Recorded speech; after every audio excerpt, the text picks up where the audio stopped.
Welcome to TMXing Adventures, Lisa here. Hey, today I'm going to show you how to make this awesome chocolate I think it's called Babka, not quite sure. Pronouncing words, not my strength, but it's an awesome brioche style loaf that has either cinnamon or chocolate inside from a little bit of a Google research. Now it is on my cafe style recipe download that is over on my website, so you can go check that out. And it's one of the beautiful things that I'm covering in this series. I've pre-made a brioche, okay? Now I've actually not followed this recipe, mainly because I have a brioche that's my go-to brioche when I want to make a brioche. And really, this is a brioche with vanilla added. So I've actually made my stock standard one, but this is a highly rated recipe. If you follow the guided recipe, you won't go wrong, okay? So follow the guided recipe on Cookie Do, or go grab my bakery challenge. And as part of that, I teach you how to make it, okay? So the brioche I'm using is from my bakery challenge. The chocolate ganache is actually from my Easter grazing box course, okay? So I'm not using their ganache, I'm not using their brioche today, but it's actually today about the technique of making this beautiful plaited chocolate-filled dough. If you are gluten-free, this is not for you. I'm so sorry. We are mostly gluten-free, but we do have gluten at times. We're not celiac. So this is not for you. You can just scroll on. There are so many other recipes I have put here that are completely gluten-free, okay? You'll just find the odd one that I share that is not, and it can't be, okay? You cannot swap gluten-free flour into this. It doesn't have that gluten. So, on track. I've made the brioche, I let it rose in my awesome Thermo mat, okay? If you haven't got yourself a Thermo mat, have a demo. We can jump online, you and two friends, and get you a Thermo mat discounted, free if a friend is ready to buy. They are so handy. So once I made the dough, put it in here, rolled it up, left it on the bench for half an hour, 45 minutes. It's quite warm today. If it was cold, I would have put it in the sun. It relaxes the gluten, okay? That proving step allows the gluten to relax. And that then lets us do stuff with it. All right, so I have rolled it out to the size of my Thermo mat. Okay, my camera is a bit high today. You can't see much, so I will try and I'll spin this low camera in a second. We're gonna actually go down. Now, the reason some people would not make this recipe is actually due to not the part that the Thermomix goes to, but the part of assembling. Because the instructions, when you read them, don't always make sense. And actually, my entire bakery challenge is actually not focused on how you make dough in the Thermomix or how you make pastry or in the Thermomix. It's actually what we do after. It's this technique part. It's the videos I put together so that you don't have to read it and try and figure out what they meant. Because I don't know about you, but that's really hard for me. I really struggle when they give me written instructions to understand what exactly they mean. Okay, so that's what the bakery challenge is for. Is so you can make amazing pastries and breads and things that you'd buy at a bakery with confidence without having to read the instructions and go, what exactly are they asking? So, first things first is grease 2 loaf pans, 9" by 5". It is also a US recipe in ounces, okay? But as I said, I've used 2 other recipes for this, okay? It's highly rated. You can confidently go make it anyway. If you can't find it, filters aren't quite right. Okay, go into your Cookie Do, go to your personalization, up with the little person, and go into there and change your filters. If you have trouble, reach out, I'll help you. Okay, so grease that. Next. Lightly flour a surface and roll it out, the dough. So I've done that already, okay? Adding flour if necessary. The beautiful thing about the Thermomats is they're silicone. I don't know if you guys can see that. It doesn't stick. How cool is that? Unless it's super sticky, okay? Okay, position it so that it's lengthways in front of you, and then we're going to spread the ganache over the dough surface. So chocolate sauce, here we go. So we're spreading it all over, and then it says to let it set. I'm not going to let it set. Okay, this chocolate fudge sauce that I make in that Easter grazing box series is phenomenal. Perfect for, you can use it on cakes, you can use it to squeeze it in your milkshake container. You can use it to flavor coffee. There's so many things you can use this for. This one's actually been sitting in the fridge. I don't know how long, a while. I'm trying not to say possibly since Easter, but maybe. This sauce that I've put together is actually a really inexpensive sauce. Often you'll find ganaches and sauces have like a whole lot of like chocolate and stuff in it. This is actually based on cocoa, so you actually don't have that expense of having to go buy chocolate to then, you know, put into it. All right, that'll do me. So it's quite solid. It actually had the lid off in there, and I think it's been sitting there for 6 months. All right, let's spread this out. So yes, you'll find a lot of the foods that I share and I make simple. I intentionally go naturally to simple food. By the way, if you're watching on, say hi, okay? And the reason I remind you to do that is because Facebook and those watching on YouTube later, you guys hit the subscribe button.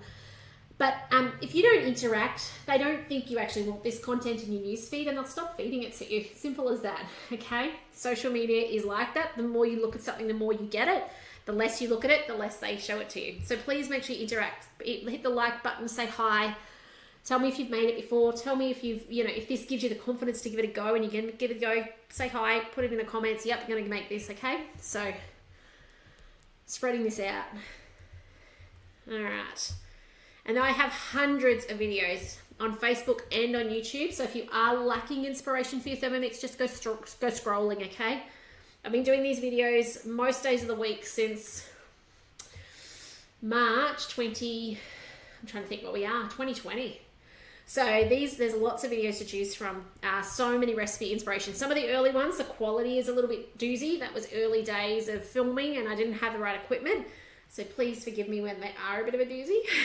But there's heaps there. Like there's so many things that you can make. And I love that, you know, I've never made this. I'm making it for the first time. And if I've had a Thermomix 10 years now, like imagine how many recipes you've got at your fingertips as well. You know, I had to learn how to use a Thermomix. You just got to follow guided cooking these days. So back in TM31 days, we actually had to have a cookbook on hand at all times. These days, how good is Cookie doing guided recipes? Okay, so rolled out, allowed it set. I'm not going to let mine set. Okay, starting with the long side, begin rolling the dough up.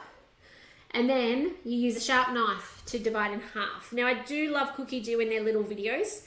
You'll see as I press play in a second that it has a video to help us. It is good because, as I said, sometimes reading things doesn't make sense, yeah? So, all right, I'm just gonna roll it round. Now the thinner you make this dough, the more you can get layers wise into it.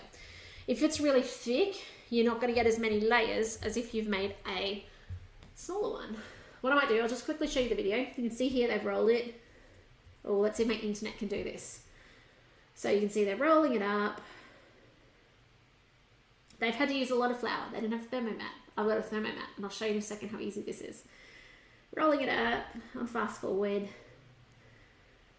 Then, bringing it back over itself possibly. What are they gonna do? Push the back down, roll it on top. By the way, a little tip that I didn't do today is leave yourself a little gap on the far edge so you've got something to join with. There we go. That wasn't actually helpful for the next step. Let's go next. Here we go. So this is where they then, you cut it in half and you leave the end intact so that you can roll it over. Well, they're actually going to cut the whole lot in half too. While that's happening, I'm going to roll mine up and I'm going to show you how to then do this next step. But you can see that little video. So they take their half. I'm going to actually not make double today because I have a really big loaf tin. And by the way, the loaf tin is on sale at the mix shop, I noticed yesterday. Okay, so if you're interested in getting yourself a bread loaf tin, check it out in the mix shop. Okay, now let's spin this camera around. All right, now the videos have stopped playing. Fold it, stretch it over on itself. Okay, and then once you've done that, now this is where they cut it in half. I really don't want to cut it in half, but it's super long. Let's see. Yeah, okay, we'll cut it in half. Now be careful using a knife on your Thermomat, okay? It can cut through. We'll do it in half, and if I need to, I'll split it up. Okay, so when I get to the bottom here, I'm just going to lift it up so that I'm not cutting into my mat. Look at those layers. Yum. Okay, so let's now cut it. Little tip is try and put your crease line where you're going to cut it, because then it just becomes part of it. Now you don't cut all the way to the end, so cut a little short. Okay, now I do have my bowl scraper, which actually is usually quite good at cutting, and it won't go through my mat, so I'm going to give this a go. Okay, through it goes. I have got a little bit of oozing out the end, but that's okay. And then all we do is we turn up our cut edge and we're going to pass them over each other. So we're going to do this. We're turning that cut edge up. I think you guys can see, yeah. Turn this cut edge up as well. And as we do the turn, we put it on top because that's the beautiful bit you're going to be able to see in your bread container. You can see the ganache is a little dirty. Dirty is the wrong word. Messy is the word I'm after. A mama boys, can you tell? So, like that. So you're getting the beautiful splits upwards. Okay, can you see that on the camera? And then it tells you to lift half the dough and cross it on top. We've done that. Yep, thank you.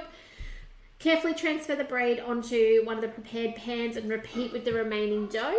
And then cover with cling wrap and let it proof for 90 minutes. So this is important that we actually let this dough go back and relax again. It's going to get fluffier, it's going to get lighter, it's going to enlarge. That's what we want. And then we preheat an oven to 350, which is actually 170. We're going to then cook it in the oven for, remove the cling wrap, which we're not using cling wrap, by the way. We use our Thermomat. And you're going to cook it for 20 minutes and then you make a syrup. Now the syrup is important, okay? The syrup is what makes hot cross buns glossy. You know what I mean? Makes brioche shine on top, okay? It's important. Please don't skip it out. Now I'm going to show you how I'm going to finish this now that I've talked you through that. So I've got this super big pan and I actually want to put, like, it's a big pan. I'm going to put this in, but I'm going to put this to the side. So this, and I'm going to put my other one next to it, okay? Because mine's a nice loaf, big loaf pan. I don't know what size the mix shop ones are that are on sale, but I'd highly suggest getting one if you don't have a big pan. Check it out, okay? All right, let me do this one for you guys. See, I told you it's messy. Okay, split it down the middle, but not all the way to the end. I nearly made a mistake there, didn't I? Okay. I'm doing it backwards so you guys can see. I would suggest you do it towards yourself, but I'm going to do it this way so you guys can actually see what I'm doing. So crossing it over. Let's just spin this one on its edge first. So spin them up. Look at the mess I'm making. Cross it over. Cross it over. Keep that beautiful open edge to the top. Cross it over. You can see where I start, it's trying to cross over again. And then I'm going to just slide this down, or attempt to slide this down in between. Oh yeah, there we go, in the other one. So there you go. I've got both in there. That's what I wanted. This is a nice big pan. As I said, 25% off in the mix shop. Hey Chris, these are the pans, and I don't know if they're as big as this. There might be smaller ones, but in the mix shop. So if you haven't got yourself a bread pan, I'd highly suggest it. So now I'm going to wipe down my Thermomat. I'm going to cover this to prove for 90 minutes or maybe 45 if I can find a warm spot. It's going to double in size.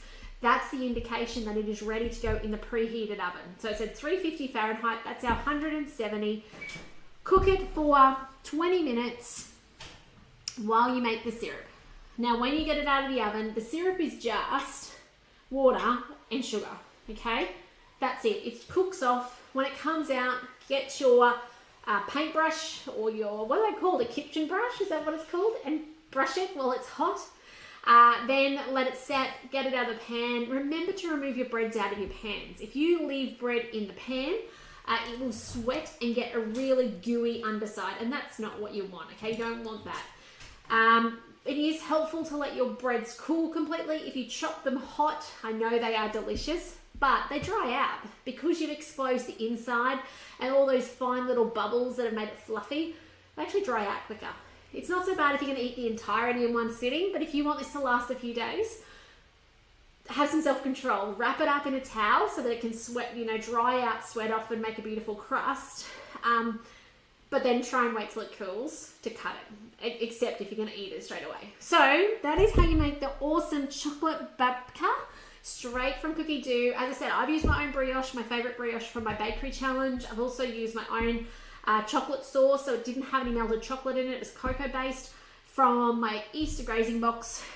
And you know what? The cool thing is, as much as traditionally it's either cinnamon or chocolate, you could use caramel sauce. You could use strawberry jam. You could use whatever you've got on hand. There was a peanut butter sauce in the sauce collection I did last month. Like honestly, whatever you've got that's in the fridge that maybe it's been sitting there like mine for 6 months from Easter, you can use that stuff. Maybe you've still got Easter eggs and you actually want to melt them down following the recipe here where they use actual chocolate. You could use those. So this is the thing, as much as today I was showing you with my sauces and stuff, you can use this as a base. And if you don't want to do brioche because maybe you can't do butter or maybe you can't do eggs, use the basic pizza dough.